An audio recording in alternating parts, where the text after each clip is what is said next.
La semana pasada hemos enseñado en la noche y en la mañana y en la noche acerca de la resurrección de nuestro Señor Jesús, debido a que en la mañana nos faltó el tiempo. Así que yo tenía que terminar en la noche, después de la resurrección, con la gran comisión. Pero bueno, pues lo vamos a hacer ahora. Mateo 28, por favor, versículos 16 al 20, y luego la próxima semana volvemos a Juan, ¿sí? Recuerden que nuestro Señor Jesús ha resucitado, ha estado con sus discípulos comiendo, bebiendo miel, comiendo pescado, nos dice el texto, ¿no? Y estuvo con sus discípulos. Y entonces en Mateo 28 nosotros encontramos ya el final, lo que Mateo nos presenta como la parte final de su evangelio. Mateo 28 dice, versículo 16 en adelante. Pero los 11 discípulos, no eran 12 ya, uno había muerto, había traicionado al Señor Jesús. Él es Judas, no es Judas el hermano de Jesús, sino es otro Judas, Judas Iscariote. Pero él ya había muerto. Pero los 11 discípulos se fueron a Galilea, al monte donde Jesús les había ordenado. Y cuando le vieron, le adoraron, pero algunos dudaban. Y Jesús se acercó y les habló diciendo: toda potestad me es dada en el cielo y en la tierra, por tanto, id. Mateo 28, 16, por favor, en adelante. 19. Por tanto, id y haced discípulos a todas las naciones, bautizándolos en el nombre del Padre y del Hijo y del Espíritu Santo, enseñándoles que guarden todas las cosas que os he mandado, y he aquí yo estoy con vosotros todos los días hasta el fin del mundo. Ahora, yo sé que este pasaje te resulta muy familiar. La gran comisión, y entonces ya sabemos, así como cuando antes coleccionábamos libros, figuritas de álbumes, y en el colegio hacíamos intercambio, ¿no? Nola, yala, nola. Y aquí yala, pues. ¿Cuántas veces hemos escuchado el sermón de la comisión, el sermón sobre nuestro Señor comisionando a sus apóstoles? Y seguramente decimos, ya lo tenemos, es muy familiar, es muy común este pasaje. Pero es necesario que podamos una vez más observarlo, porque esta es la parte final que Mateo está mostrando post-resurrección de nuestro Señor Jesús. Así que es necesario sugerir algo. Que, por ejemplo, que cada vez que nos detenemos, cada vez que abordemos este pasaje, cada vez que usted vuelva incluso en el futuro, pues preguntémonos: ¿estamos obedeciendo la gran comisión dada aquí por nuestro Señor Jesús? ¿Hemos recordado nuestras órdenes, las órdenes que Él ha dado aquí en este pasaje? Recuerdan, son las últimas palabras que Mateo está registrando aquí en su evangelio. Por lo tanto, Mateo entiende que estos pasajes son la directriz, esto que él escribe al final es la directriz para nuestro caminar constante. Por lo tanto, quiere que al terminar su evangelio, quiere que tú y yo nos detengamos y nos hagamos la pregunta: ¿estamos cumpliendo la gran comisión? ¿Está el enfoque de nuestras vidas, de alguna manera incluso del ministerio aquí desde el púlpito, está relacionado con lo que Jesús ha dicho, hacer discípulos? Y no estoy hablando de llevar a un encuentro de discipulado, un encuentro de, yo tengo mis 12, tú tienes tus 12, porque si no tienes tus 12, yo sí tengo mis 12. No estamos hablando de esas cosas. Nuestra vida está centrada en esto que el Señor ha ordenado, que nos ha dado como comisión. Nuestras vidas, el ministerio de esta iglesia, se parece bastante o está relacionado o está obedeciendo al mandato de la gran comisión. Es necesario que tú y yo nos preguntemos eso, hermanos. Es necesario que también tú hagas la pregunta, ¿esta iglesia está caminando en eso? El que está predicando desde el púlpito, ¿tiene bien en mente esto que el Señor Jesús acaba de, mencionó aquí, que en lo que nos muestra Mateo? ¿Tú mismo estás cumpliendo la gran comisión? Yo mismo como pastor lo estoy cumpliendo. Es necesario que nos preguntemos, a pesar de que sea un texto muy conocido. Lo otro es que lastimosamente a veces tenemos ideas preconcebidas al venir ya a este texto y pensamos que ya lo sabemos todo. Tenemos ideas, conceptos preconcebidos acerca de la gran comisión. Por lo tanto, escuchar lo que Jesús nos dice y manda aquí, pues nos parece un tanto ya, como dijimos al principio, yala, y pasamos por alto muchas cosas importantes que quisiéramos ver en esta noche. Porque, miren hermanos, el pasaje de hoy principalmente se trata de discipulado, eso es, no es otra cosa. Se trata principalmente sobre el discipulado, de eso es. Y Mateo está dedicado a proporcionar justamente eso, un manual de estudio para discípulos cristianos. Que los discípulos, aquellos seguidores de Cristo, tengan en Mateo la ruta con la cual tienen que caminar, y al final Mateo muestra esto. Entonces hay un tema fundamental aquí en el Evangelio de Mateo, que es sobre el discipulado del creyente o del discipulado cristiano. De eso se trata este pasaje. Pastor, pero ¿acaso la iglesia está caminando así? Bueno, después de esto preguntémonos, y luego pregúntate tú mismo si estás corriendo esta encomienda. Si tú la estás cumpliendo.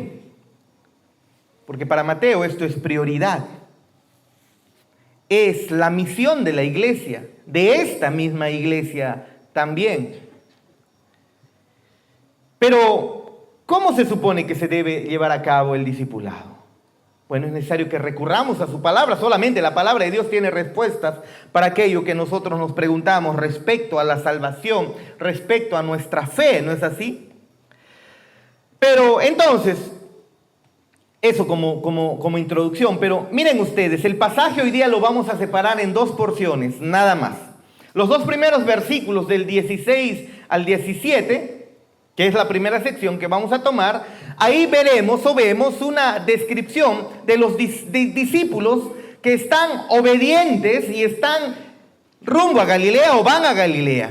Pero también está ocurriendo algo curiosísimo en este pasaje.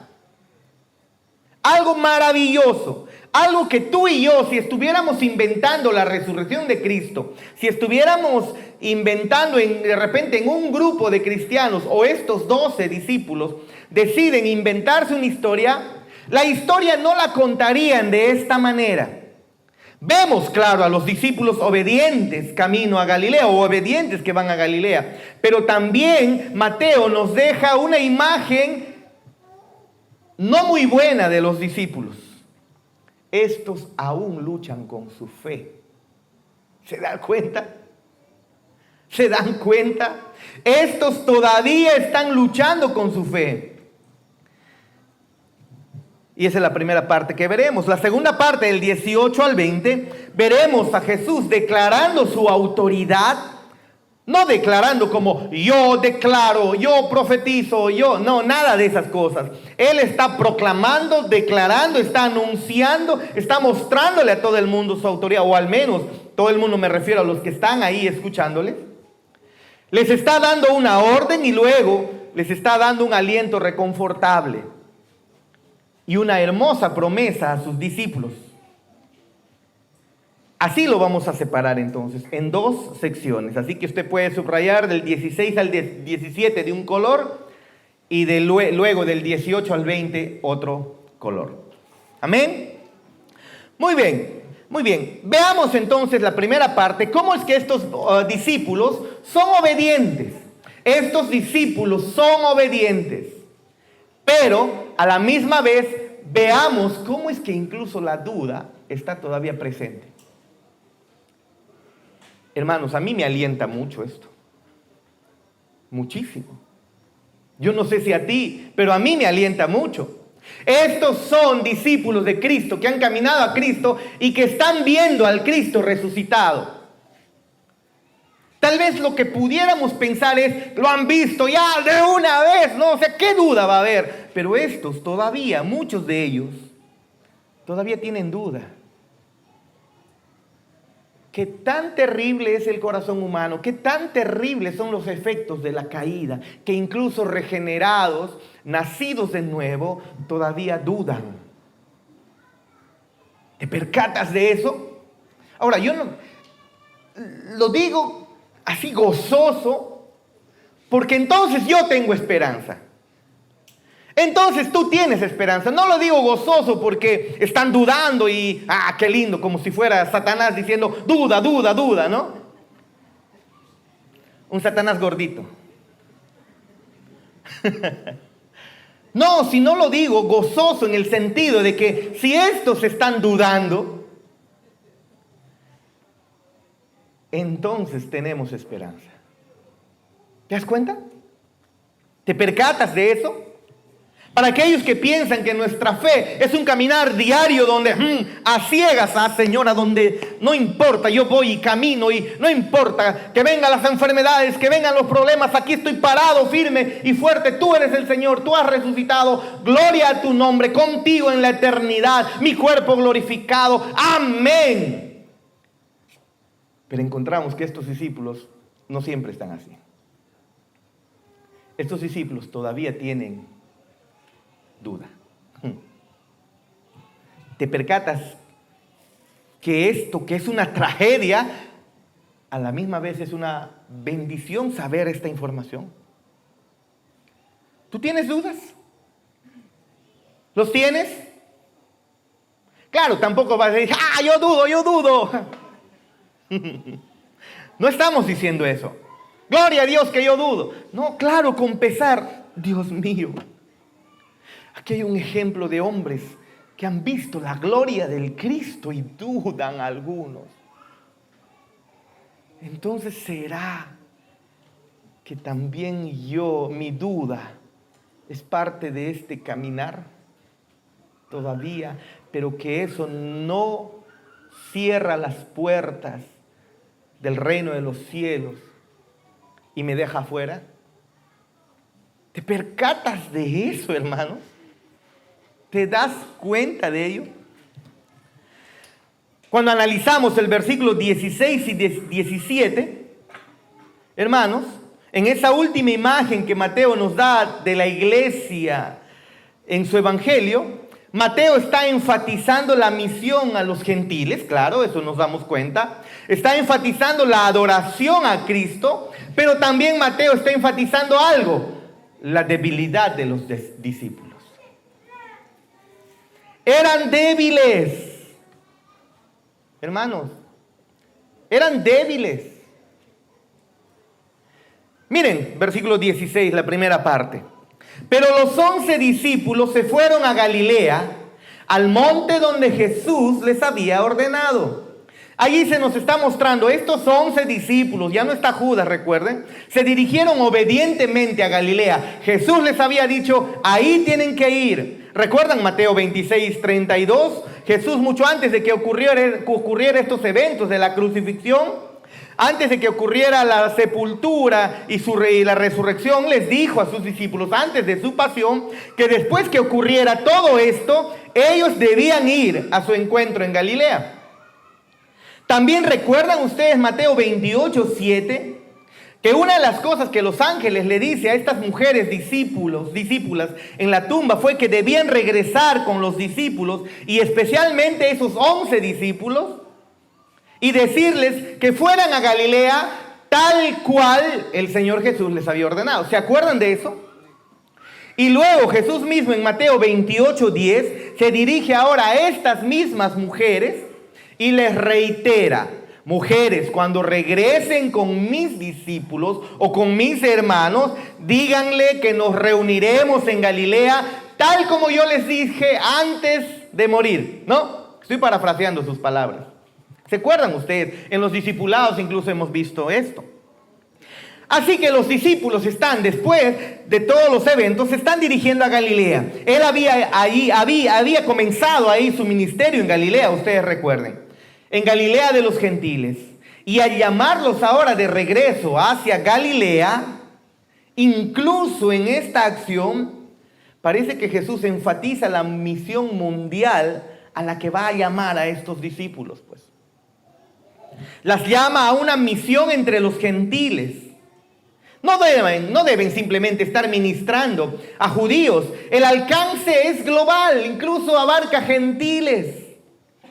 Ahora, eso es muy importante, porque la primera vez que Él los envió a estos discípulos a predicar el Evangelio, les dio una orden estricta en Mateo 15. ¿Qué les dijo? ¿Se acuerdan ustedes? A los discípulos cuando los envía a predicar de 2 en 2, no es Mateo 15, los envía a predicar de 2 en 2. ¿Qué les dice?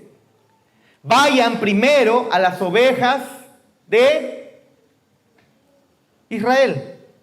Primero hacia ellos. ¿Se acuerdan? Primero vayan a ellos.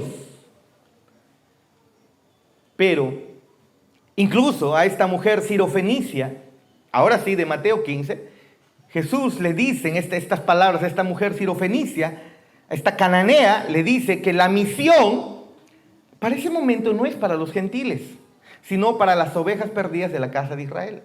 Esto no es para ustedes.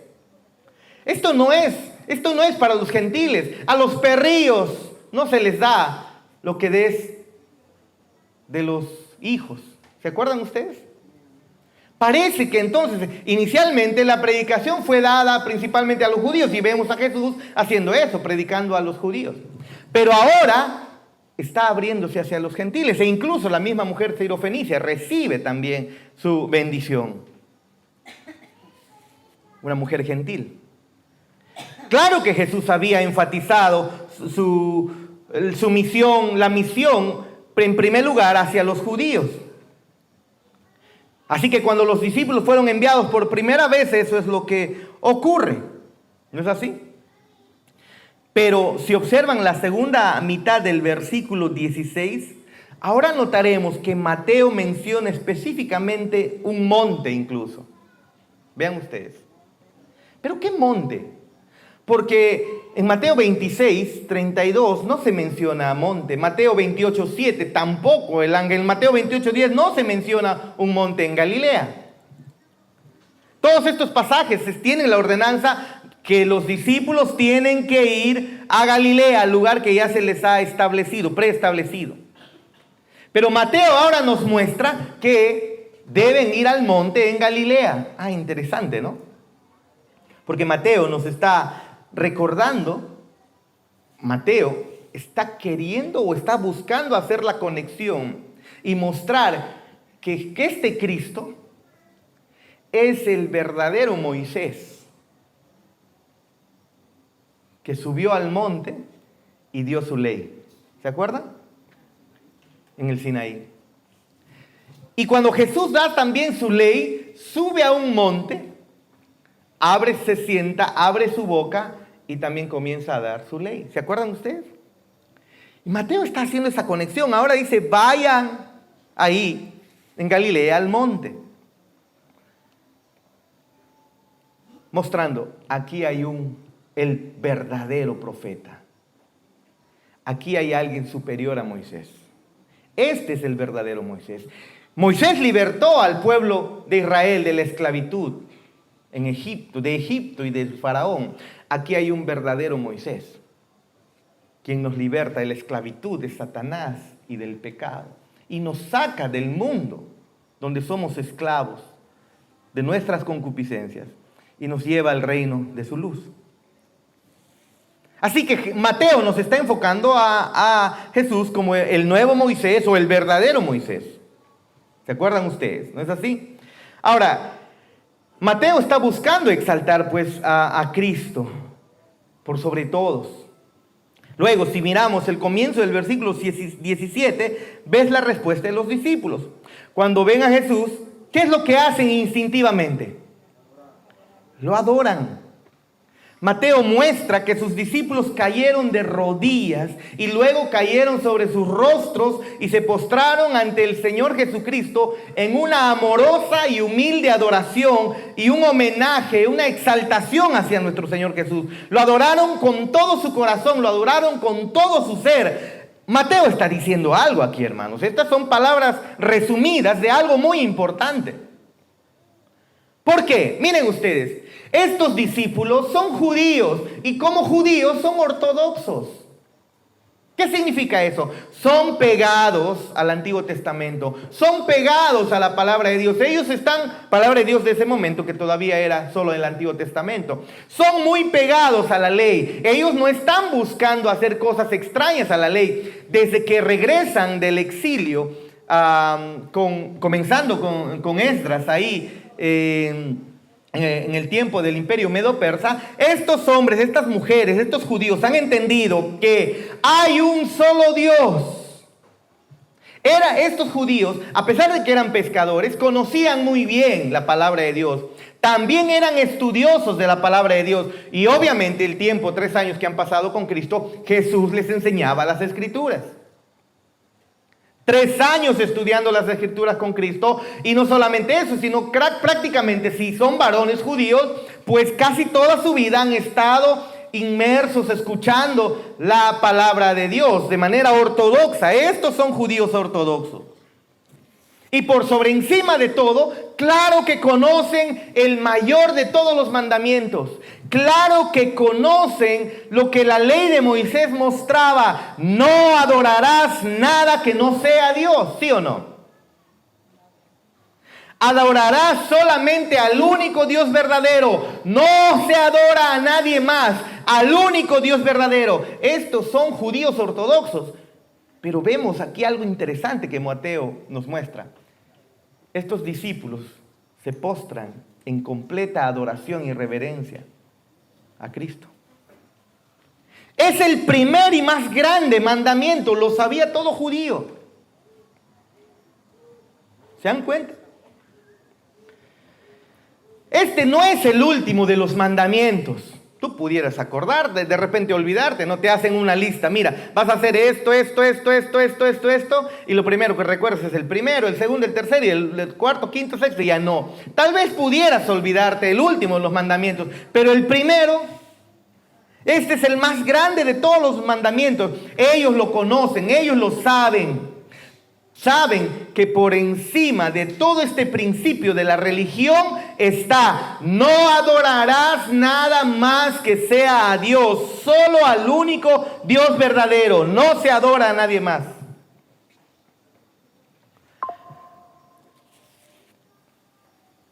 Y Mateo está dejándonos bien claro que estos 11 judíos ortodoxos consagrados delante de Dios se postran en adoración ferviente, devota, amorosa, leal.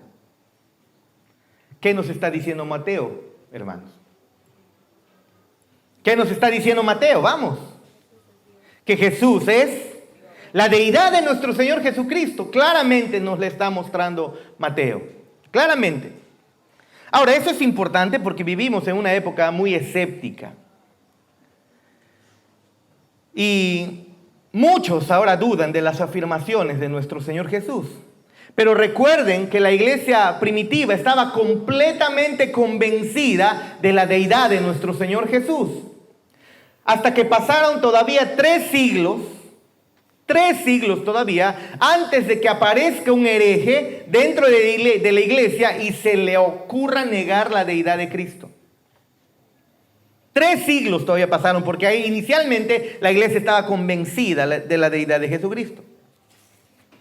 Hubo herejes que negaron la deidad, la humanidad de nuestro Señor Jesús. Dentro de ellos estaban pues los gnósticos, a quien Juan escribe su primera carta específicamente para quitar de lado esas herejías gnósticas que habían traído. Pero claro que habían negado en esos 3 primeros siglos la humanidad de Cristo, pero nadie se le ocurrió negar con coraje la deidad de nuestro Señor Jesús. Nadie. Y cuando lo hizo, estoy hablando de Arrio, Él fue refutado tremendamente por la iglesia, que luego pasaron todavía 1500 años para que otro hereje se atreviera a negar la deidad de Cristo en la iglesia. 1500, la iglesia lo sentenció, herejía, y todavía 1500 años después recién aparece un hereje. Es como el movimiento apostólico. Han pasado desde la elección del último apóstol, que es el apóstol Pablo, ¿cuántos años? Casi 2000 años. Y se mencionan, bueno, el año 2000 es que inicia esto del mover profético apostólico en Estados Unidos, ¿no? Donde hay una convención de carismáticos, todos ellos siempre con interpretaciones erradas, con cosas extrañas, con esto de que yo quiero tener mi iglesia crecimiento, que quiero tener mi grupo, mis 12, mis 24 y qué sé yo. Y entonces ahí comenzó este asunto. Yo soy apóstol, tú también apóstol, ¿quieres ser apóstol? Ya vamos, también vas a ser apóstol. A nadie se le ocurrió, solamente el Papa que se considera el apóstol de Jesucristo, los papas. Pero nada, igual, no se les había ocurrido negar la deidad de nuestro Señor Jesucristo. Pero lastimosamente en estos tiempos ya ha comenzado a hacer eso más constantemente. Pero si observas la iglesia no hizo eso. Firmemente creyó lo que Mateo nos está mostrando. Este Jesucristo es Dios. La deidad de nuestro Señor Jesús es el centro de todos los evangelios. Si se quita la deidad de nuestro Señor Jesús, no queda absolutamente nada. Podemos deshacernos de todo, hermanos, que se vuelva a vender tacacho con cecina aquí. Quitemos el logotipo y que se vuelva a vender eso. Hagamos de aquí un recreo.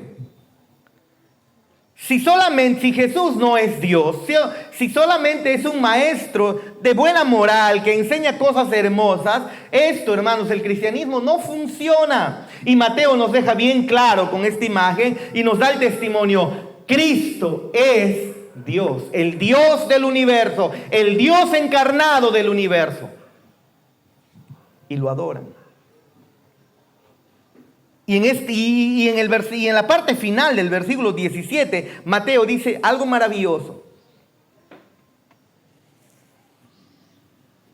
Algo maravilloso. Para darnos cuenta que esto no es ficción. Esto no es algo inventado. Está mostrando, los discípulos adoran a Cristo. Los discípulos han sido obedientes. Hermoso. ¿Qué esperarías tú que haga Mateo si va a contar una mentira? Esconder las cosas, o si está contando una historia, esconder las cosas feas, ¿sí o no? Pero Mateo hace algo asombroso en la segunda mitad de esta oración. ¿Qué dice? Algunos dudaban. Increíble. ¿Por qué Mateo, Mateito, Mateón, haces esto? ¿Por qué hace eso, Mateo? ¿Sabes por qué? Porque realmente esto es cierto, pues. ¿Te das cuenta? Si esto fuera una invención, pues escondes esto, pues no vas a querer desprestigiar a los testigos oculares. Es más, tú eres Mateo y estás escribiendo, oye, pues al menos si yo soy el de la pluma, me pongo algo bonito, ¿no? ¿Qué sé yo? Una descripción mucho mejor, para que luego los que escuchen me crean más. Pero Mateo no hace eso. Mateo pone esto. Dudaban. Esto es verdad. Es una indicación más de la precisión histórica, de la historicidad del relato de Mateo. Y debes recordar tu discipulado, todos los que están en el discipulado 3. Bueno, los del sábado recién harán esta semana eso. Mateo nunca inventaría algo así. Estos discípulos que están viendo al Cristo resucitado todavía dudan. La idea de falsificar este tipo de afirmaciones es algo nuevo, es una idea literaria moderna, hermanos. No la podemos comprar. No la podemos comprar. Y entonces Mateo nos está diciendo lo que está ocurriendo para indicar la debilidad de los discípulos. La debilidad de estos discípulos que siguen luchando en su búsqueda por creer y en su búsqueda por comprender. Y si lo están haciendo los apóstoles, entonces tú y yo, como dije al principio, tenemos esperanza, ¿te das cuenta? ¿Acaso no has dudado en algún momento de tu vida? Y creo que estoy siendo bien bondadoso, bien optimista. En algún momento de tu vida, hermanos, de repente hasta todos los días ahí cruza ahí como una flecha y atraviesa tu mente, una flecha terrible llamada duda. ¿Solamente a mí me pasa? Bueno, yo no digo que todos los días me está pasando eso. Gracias al Señor, la palabra de Dios protege eso, mi mente. Tengo el yelmo de la salvación. ¿No ven ahí? ¿Qué Iron Man ni qué Iron Man? Yo tengo la armadura del Señor. Entiendo el Evangelio, al menos en mi debilidad lo entiendo. Pero eso no significa que en algún momento no ocurra. Ocurre. Y si le ocurre a ellos, puedo encontrar que claro que tengo esperanza. Claro que tengo que arrepentirme. Claro que tengo que buscar más al Señor para que esto sea cada vez más disipado. No me está pasando diario. Gracias a Dios no me está pasando ni siquiera a la semana. Creo que porque al ser líder de la iglesia te permite estar más cercano a las Escrituras y eso obviamente protege el corazón, protege la mente. Pero a ti, ¿algún descuidado por ahí que solamente viene a la iglesia y que ni siquiera va a su discipulado? Todavía hay esperanza, claro que hay preciosa esperanza. Estos siguen luchando en su búsqueda por creer y comprender. Pero, Mateo, ¿por qué estás mencionando esto y estás loco? Bueno, lo menciona porque luego les va a mencionar cuál es la fuente de esa fe. ¿Cuál es la fuente para disipar toda duda, toda incredulidad?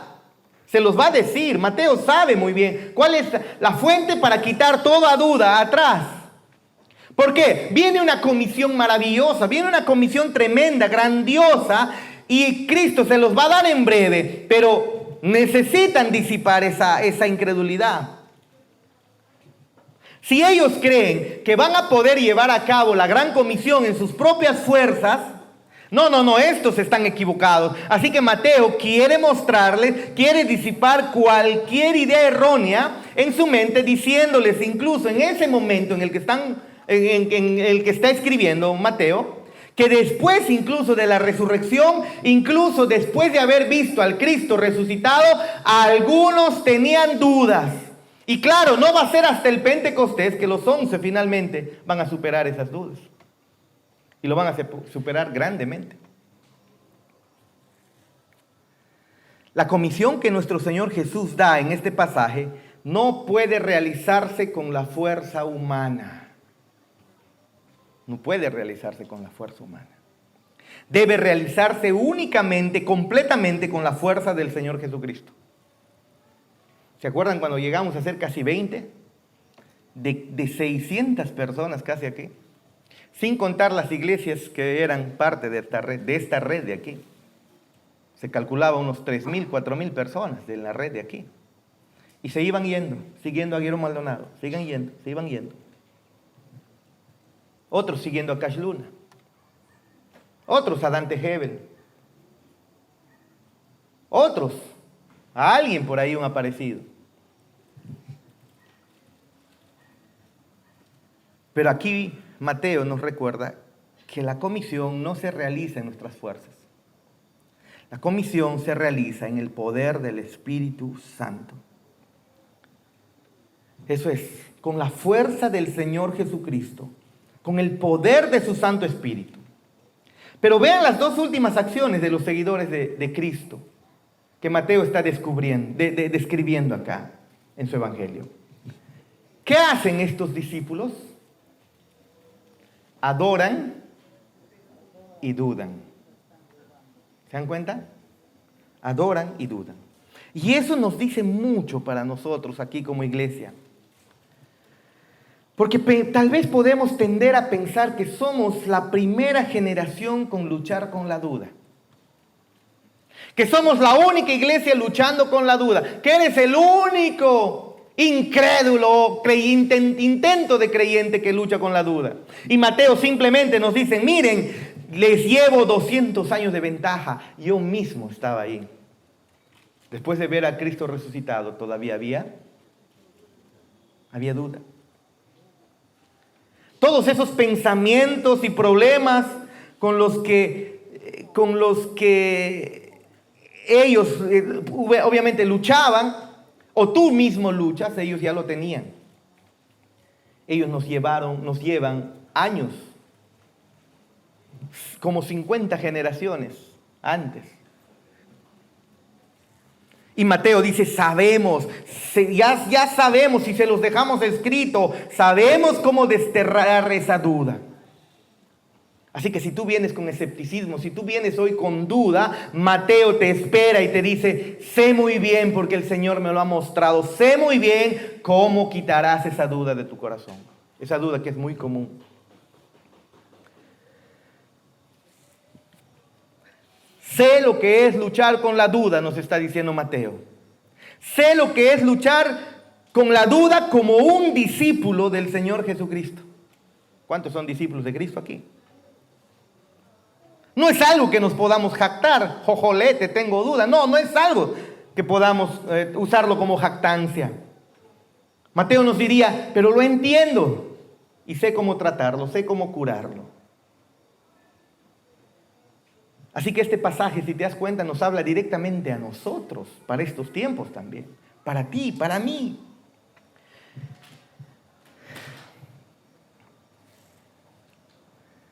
Hermoso lo que Mateo nos está mostrando. Para Mateo, la adoración es el centro mismo de lo que implica el discipulado. Es un discípulo y los discípulos adoran. Ser discípulo es, ante todo, adorar al Señor, a nuestro Dios por medio de nuestro Señor Jesucristo, con cada fibra de nuestro ser. No solamente 1 hora a la semana, no solamente unos 30 minutos que dura la alabanza, la adoración aquí en la iglesia, sino todos los días de la semana, cada día, con todo lo que somos, con todo lo que tenemos. Eso nos está mostrando aquí Mateo. Así que esa descripción que hace Mateo de mostrar que los discípulos están postrados en adoración delante del Señor es algo maravilloso y conmovedor. Ahora, pregúntate a la luz de este pasaje, ¿alguna vez has adorado? ¿Alguna vez lo has hecho? Porque una marca característica de los discípulos es que adoran. No te estoy diciendo si has escuchado la IBI. Ahora hasta pentecostales cantan la IBI. Y les encanta. Les encanta. Algunos carismáticos, Dios poderoso, les encanta. Lavada, lo máximo también. No te estoy hablando de haber escuchado música, o de orar oraciones hermosas, o de escuchar sermones, sino de adorar a nuestro Dios con todo el corazón, con cada fibra de nuestro ser.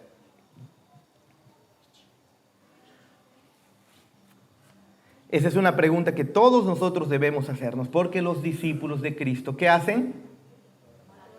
Adoran.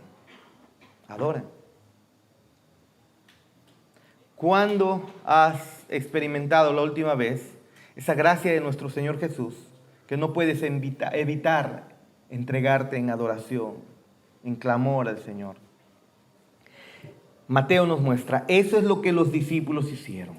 Eso es lo que ellos han hecho. Y eso es algo que hace todo discípulo a pesar de su duda. ¿Te das cuenta? Este evangelio obvio que es para nosotros. No solamente está escrito a judíos, es para nosotros. Y eso es lo que vemos en esta primera sección. Mateo nos está presentando una imagen que enfatiza la misión gentil, la adoración al Señor Jesús y la debilidad de estos discípulos. Y lo otro, y lo segundo, la segunda parte, cómo nuestro Señor Jesús muestra su autoridad y da un mandato y estimula a estos discípulos, del 18 al 20, leamos juntos. Y Jesús se acercó y les habló diciendo: toda potestad me es dada en el cielo y en la tierra. Por tanto, id y haced discípulos a todas las naciones, bautizándolos en el nombre del Padre y del Hijo y del Espíritu Santo, y enseñándoles que guarden todas las cosas que os he mandado. Y he aquí, yo estoy con vosotros todos los días hasta el fin del mundo. Amén.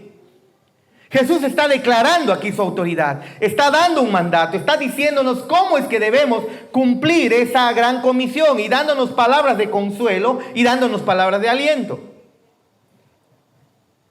Vean ustedes, observen qué palabra, ahí en el versículo 18, que la palabra de nuestro Señor Jesús, lo que está ocurriendo es que se pone junto con la incredulidad. Lo que Él dice se pone, esa ordenanza, ese mandato, se pone junto a la incredulidad de los discípulos. Se pone al lado, se menciona juntos. Hay una palabrita para eso, yuxtaposición, ¿se acuerdan? Se ponen juntos, ahí cercano. ¿Qué les acababa de decir nuestro Señor Jesús en el versículo 17? Vamos. Que todavía los discípulos dudaban. ¿Y qué es lo que hace el versículo 18? Al toque, al instante. ¿Qué es lo siguiente que hace? Les muestra a Jesús viniendo y haciendo ¿qué? Hablando su palabra. Toda potestad me es dada. Les está dando su palabra. ¿Y qué está diciendo Mateo con esto? Les está diciendo que la palabra de Jesús es la que produce fe. ¿Tienen incredulidad? Viene Jesús y les da su palabra. ¿Ven? La palabra de Jesús, la que produce fe, la que produce adoración, la que produce un caminar más devoto al Señor, es ¿cuál? Vamos. Es la palabra de Dios, no son los sueños, las visiones, no son los encuentros, los retiros. Es la palabra de Dios, ni siquiera es el pastor que te trate como hijo y tú le digas papá.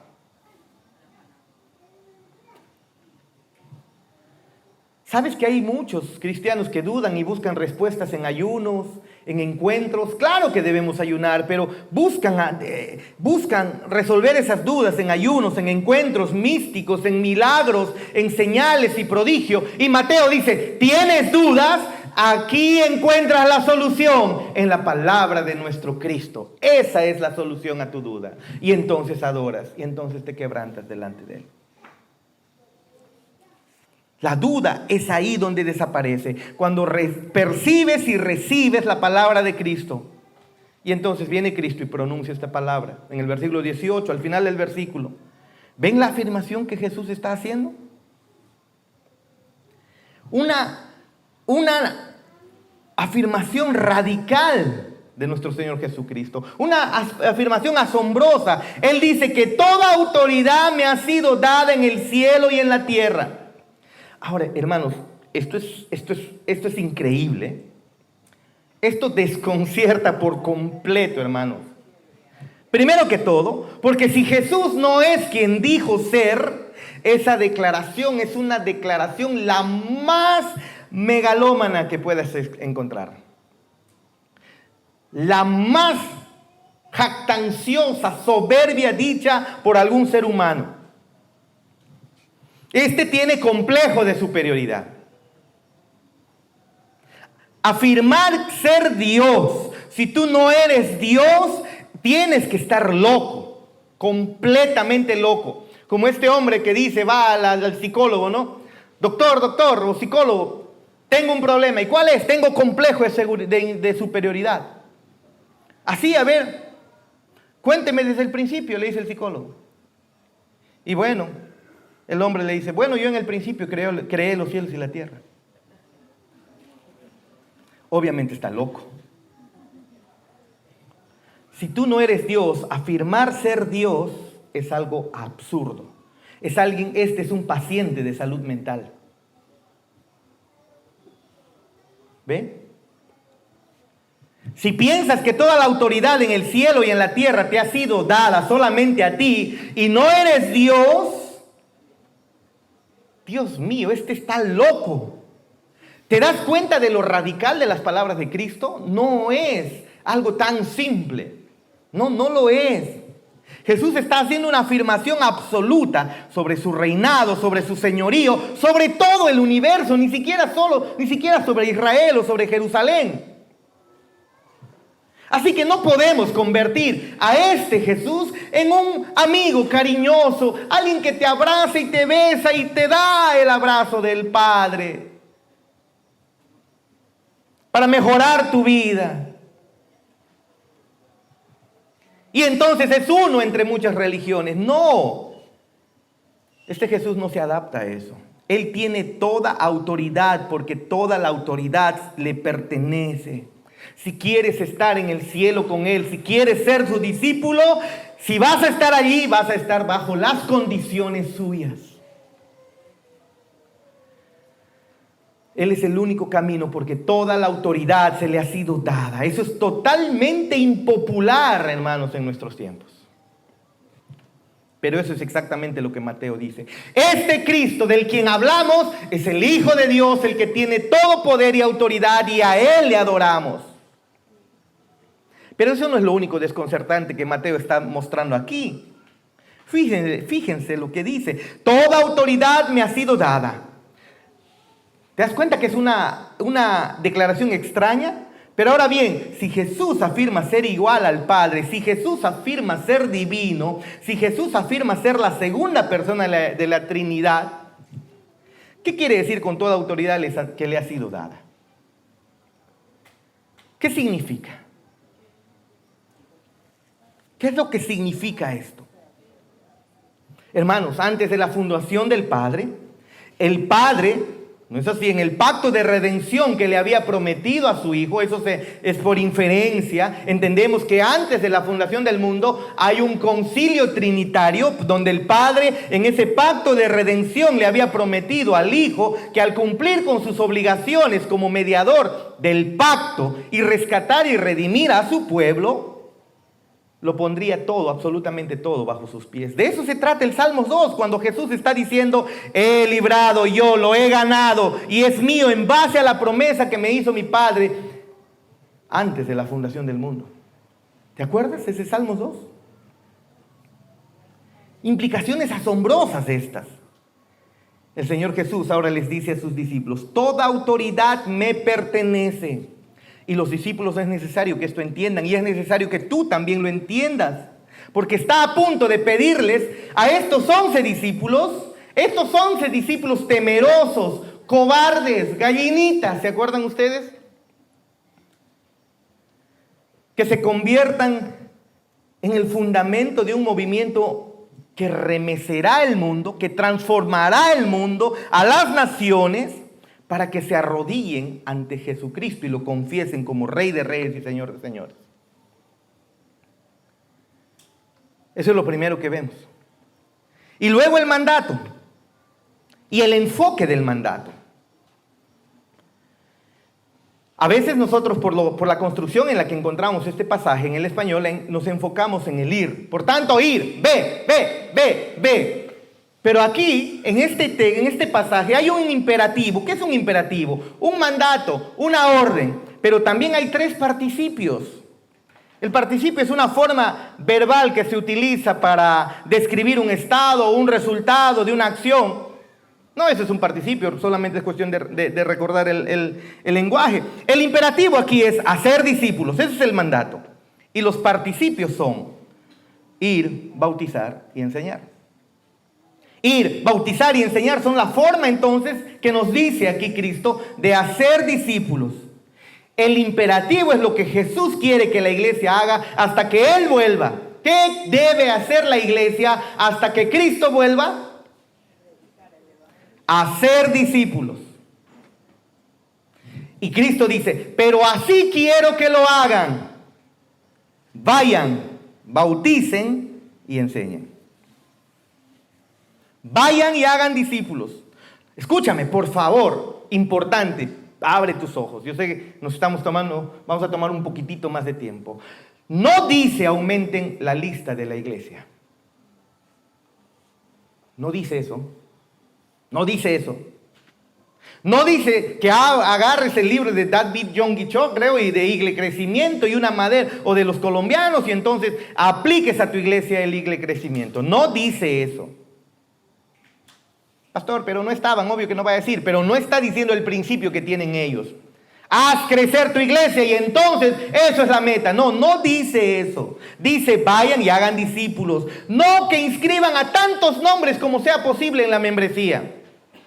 No dice que salgan y consigan la mayor cantidad de personas que digan acepto el evangelio. No, no dice eso. No dice que salgan y consigan que la gente haga una oración, la oración del pecador. No dice eso. Que salgan y consigan personas que firmen una tarjeta, la tarjeta de decisión. No dice eso. No, no es su objetivo. Su objetivo es ¿qué? Dice, hacer discípulos. No conseguir personas que pronuncien la oración del pecador. Simples palabras. No, no. Cristo dice, quiero personas que sean seguidores míos. Ese es el objetivo de nuestro Señor Jesús. No la expansión de la membresía. Ni siquiera el crecimiento de la iglesia. Sino el discipulado. ¿Te das cuenta? Claro que me gustaría que la iglesia esté aquí llenita. Pero de nada nos sirve llenarnos si al final no eres discípulo. Y los discípulos disipan su fe, su duda, con su palabra. Aman su palabra, estudian su palabra y le adoran. Esos son discípulos. ¿Verdad? Cristo dice, quiero que hagan discípulos, un verdadero seguidor mío, dice Cristo. Aquellos que estén consumidos por la gloria, que encuentren en Cristo lo más hermoso que pueda existir. Oswald Chambers dijo, nuestro Señor Jesús solo tenía un deseo y era hacer la voluntad de su Padre Celestial, y tener deseo es característico de un discípulo. Y entonces ahora Jesús dice, quiero personas que anhelen hacer la voluntad de mi Padre. Así como yo anhelo hacer la voluntad de mi Padre Celestial. Por lo tanto, estos discípulos deben tener una visión del reino. Estos discípulos quieren ver el reino de Jesús edificado, y eso se hace convirtiendo a las otras personas o buscando que las otras personas se hagan en discípulos. Hermanos, no interesa que la iglesia se llene. No interesa eso. Lo que interesa es que este puñado de personas se conviertan en discípulos. Para llenar la iglesia, déjame decirte, tranquilamente continuamos aplicando los métodos de engañamuchachos que usan. Y aquí, hermanos, ustedes saben que pudiéramos llenar la iglesia 4, 5, 6, 10 veces más. Todo Tingo María en nuestra red, si es posible. ¿Se puede hacer eso? Hermanos, es fácil. Basta con ser un poquito inteligente nomás y cuco, y lo haces. Fáciles. No sé por qué más bien los que se fueron de acá no lo hacen. Es fácil. Es sencillo llenar la iglesia. Pero hacer discípulos verdaderos, no es. Hacer discípulos de las personas, claro, eso también es fácil. O falsos discípulos, eso es fácil. Pero llevarle a las personas a creer en Cristo, en el Cristo resucitado como verdaderamente el Hijo de Dios, y vean a Cristo como su mayor tesoro y gloria, he ahí la diferencia. Y Jesús dice, quiero personas que anhelen hacer la voluntad de mi Padre, así como yo anhelo hacer la voluntad de mi Padre. Estos discípulos tendrán una visión del reino. Quieren ellos ver el reino de Dios edificado. ¿Te acuerdas? Maduro. Murió Chávez y Maduro captó la visión de Chávez y mira en qué ha convertido a Venezuela. Queriendo formar, si mal no recuerdo, la Gran Colombia. Naciones bolivarianas, una sola nación, la Gran Colombia. Y con eso a Venezuela lo llevó al desastre. Pero miren, claro que este es discípulo de Chávez. Y tú y yo, no para hacer tonterías, sino para predicar la verdad, se nos ha llamado a ser discípulos de nuestro Señor Jesús.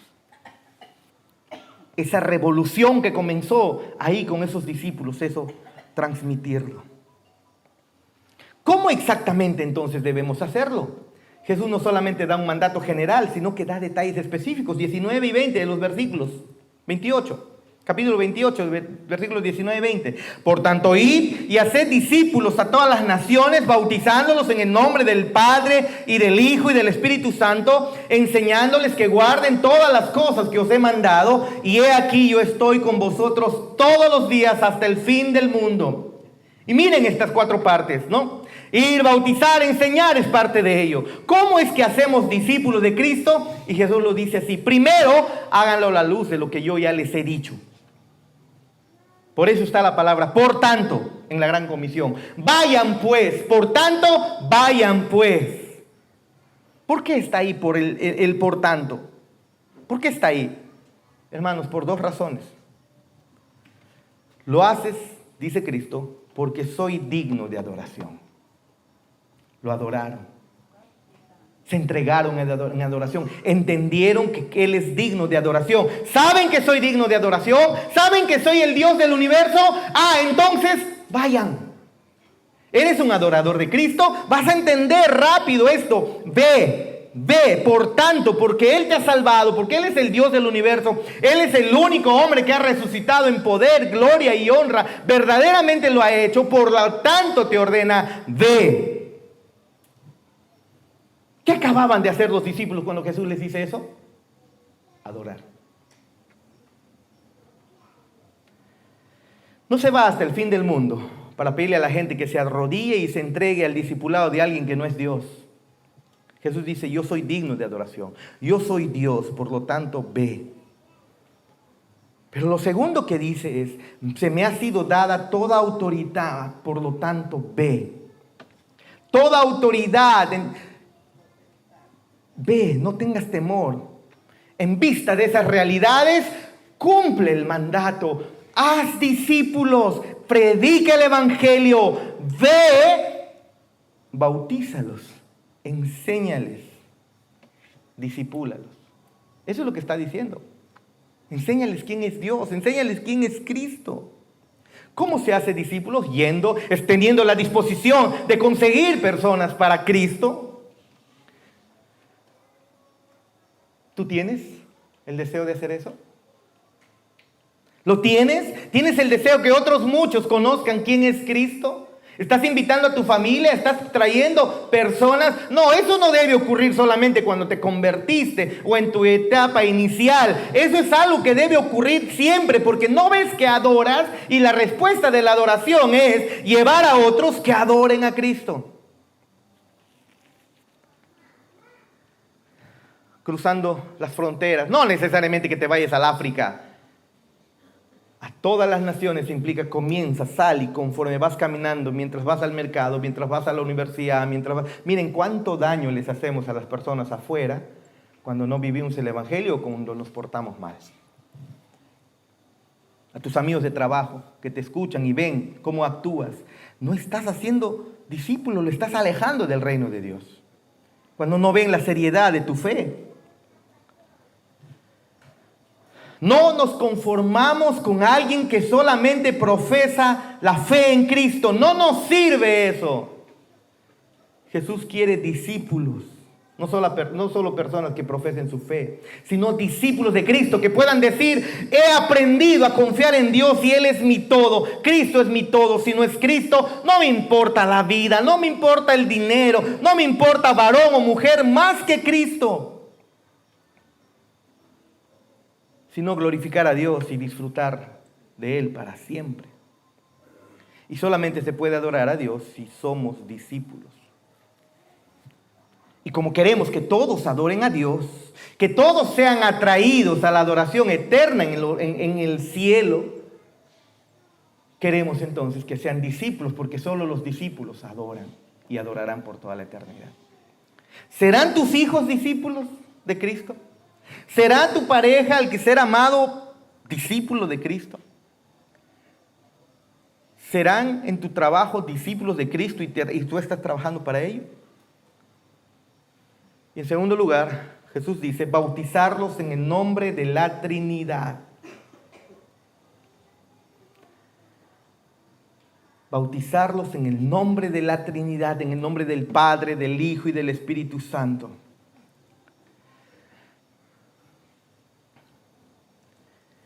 Se nos dice aquí, hermanos, que el discipulado no puede suceder sin un reconocimiento público del Señor Jesús. En nombre del Padre, del Hijo, tienes que haber entendido que este Hijo, que este Verbo encarnado es Dios. En segundo lugar, nos recuerda que el discipulado no puede darse sin la comunión de los santos. Tú no puedes ser discípulo llanero solitario. Debes pertenecer a una iglesia bíblica. Tienes que ser parte del cuerpo de Cristo. Tienes que ser parte de la comunión con los santos. Tiene que suceder eso. En tercer lugar, nos recuerda que la iglesia es donde se hacen discípulos. Ese es el cuerpo en el que Jesús está diseñando o ha diseñado para la mutua rendición de cuentas. Es aquí donde entre nosotros buscamos crecer más como discípulos de Cristo. Y esa mutua rendición de cuentas es necesaria para el discipulado. Hermano, tengo este problema, este es mi pecado, ayúdame. Ora por mí. Este es mi problema. ¿Dónde se hace eso? ¿En las discotecas? ¿Con tu familia? ¿En el mercado? ¿En tu trabajo? Con la iglesia. No puedes tú creer que eres discípulo si tú no formas parte de una iglesia. Bautizados en el nombre del Padre, del Hijo y del Espíritu Santo. El triple señorío de nuestro Dios. Cuando nos bautizamos, le estamos dando, es como una marca que se nos pone, que decimos públicamente, le pertenecemos a nuestro Señor Jesús, le pertenecemos a Dios. Y que este Dios, la segunda persona de la Trinidad, recibió toda gloria, honra y honor, y todo se le ha sido entregado. Pero lo último, no se detiene ahí. Hay que enseñarles sobre todas las cosas, enseñarles a observar la palabra de Dios. No necesariamente que estudien la Confesión de Fe de 1689, aunque es algo que la iglesia debe hacer y lo va a hacer, sino que los discípulos aprendan, vivan su palabra. No solamente que la sepan, sino que puedan entregarse también a la aplicación de aquello que están aprendiendo. Que seamos transformados en nuestra vida por la verdad que tanto estamos diciendo. Amén, mi iglesia es de sana doctrina. Vamos a ver si te está transformando esa sana doctrina.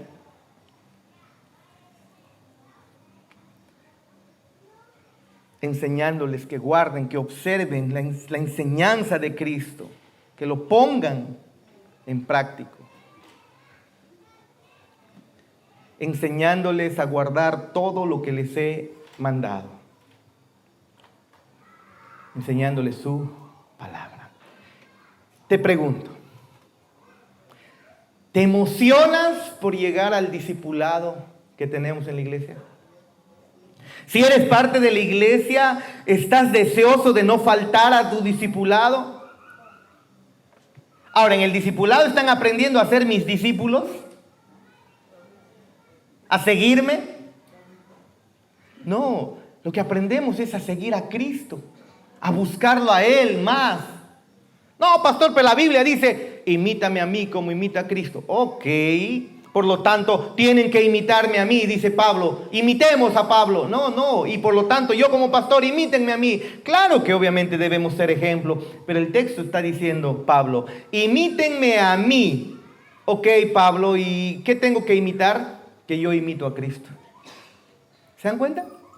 Pablo está imitando a Cristo y te dice, vamos, imítame. ¿Cómo así? ¿A ti? No, a Cristo, estoy imitando a Cristo, hazlo tú. Síguelo a Él, sé su discípulo, conviértete en su discípulo más ferviente y más apasionado, poniendo las verdades sobre tu vida y caminando sobre ellas.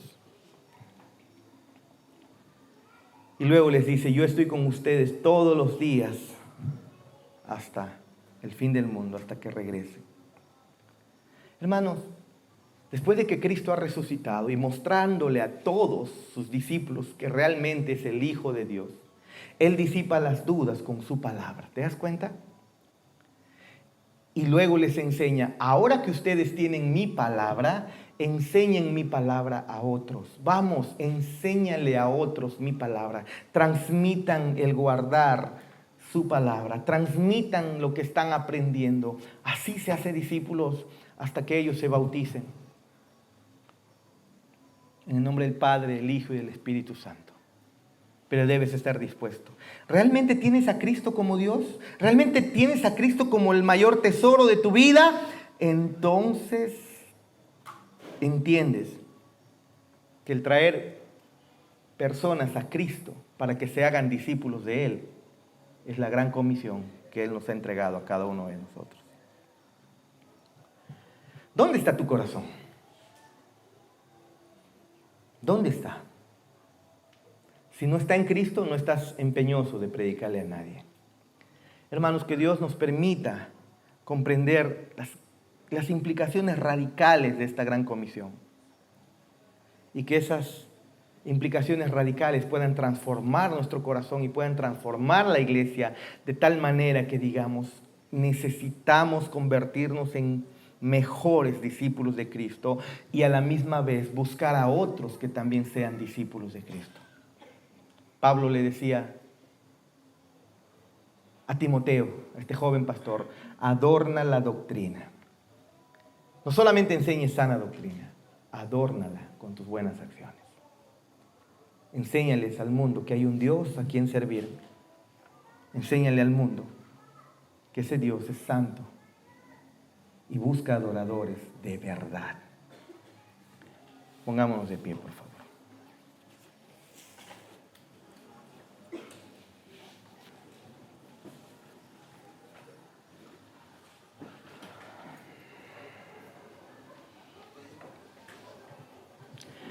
La promesa de la presencia de nuestro Señor Jesucristo está diseñada para consolar a los discípulos.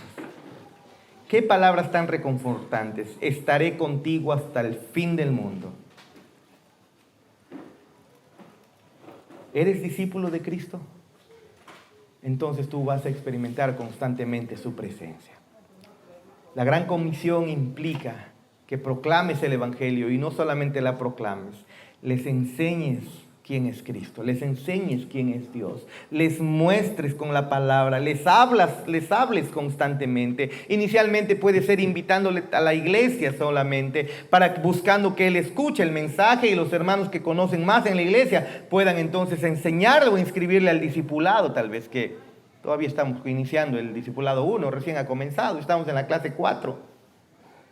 El discipulado 13 ya estamos en la clase 25. Ya hemos cumplido un año en ese discipulado. Nos falta medio año todavía para terminar. El discipulado 2 vendrá luego, ¿no? Pero hermanos, ¿estás comprometido con la causa de Cristo? Discipula, pues. Predica el Evangelio. Busca que terminen convirtiéndose, bautizándose, proclamando a Cristo como Señor y Salvador. Y enséñales a guardar la palabra, pero para eso primero hazlo tú.